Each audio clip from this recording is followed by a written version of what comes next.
Good afternoon. I'm Arne, and I'm doing my Ignite project on the risks of the Juul and how they aren't as safe as people think they are. And if you don't know what a Juul is, it is a vape device that is fairly new but has already had some difficulties with the company. But now that you guys know what a Juul is, by show of hands, who here thinks that juuling is safe? Well, if you said yes, that's what 21-year-old Carrie Chomsky thought too, until she had a near-death experience from the vape device Juul. But this isn't the only incident. According to NBC News, with the mixture of glycerol, propylene glycerol, nicotine, benzoic acid, and flavorants, it has caused 22 people to be hospitalized, and the numbers are only raising. The first thing I want to talk about is the background of the Juul. When the Juul first came out in 2015, it was intended for adults to stop using cigarettes. But as the company got bigger and the FDA, Food and Drug Association, did some research, they realized that the Juul is actually affecting teens. 3.62 million middle and high schoolers are using the Juul. They have become so addicted that they are even going to the bathroom to use the Juul. With that being said,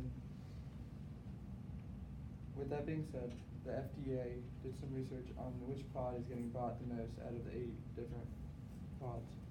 The pods flavors are cucumber, mango, mint, Virginia tobacco, classic tobacco, menthol, and fruit. With the flavored pods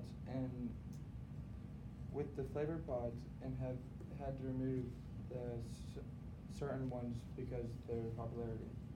By Juul doing this, they're hoping to take the popular ones off the market so that kids would stop using the addictive substance.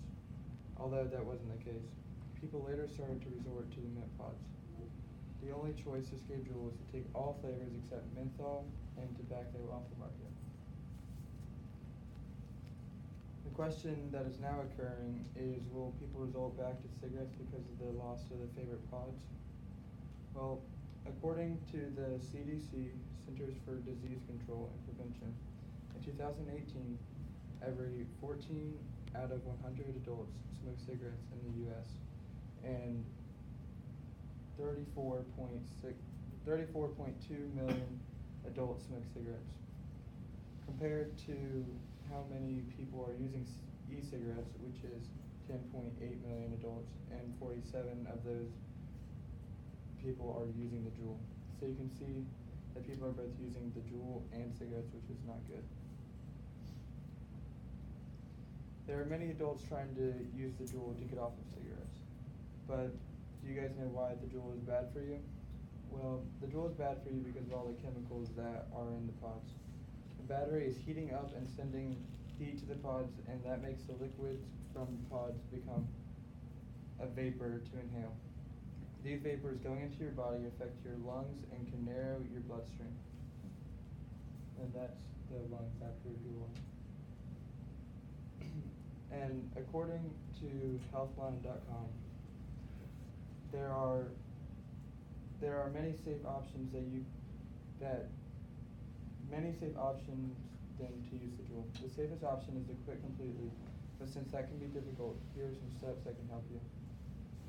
The first thing is to set a limit for when you can use it, like maybe 3 times a day or less than that. It just depends on how much you use it. And these things can help you become the overall goal to quit. And you can even make it a competition with yourself. Secondly, find out what makes you want to use the Juul. Meaning, if the reason why you need to hit it is because you're anxious, figure out something that will help you figure out another resort instead of hitting the Juul. Finally, lastly, there are use others to hold you accountable. Tell your friends or loved ones, and do not be afraid to get in trouble by them. Trust them with everything, and make sure that you know that they'll help you. When trying to quit, there are things that you should think and ponder, such as, is juuling controlling my life? Most likely the answer is yes, if you're thinking about quitting. The other reason why you would think about quitting is because of all the news articles about people being hospitalized. Most people don't see the problem in Juul, but I hope you all can see that it really affects your life in the long run. Thank you.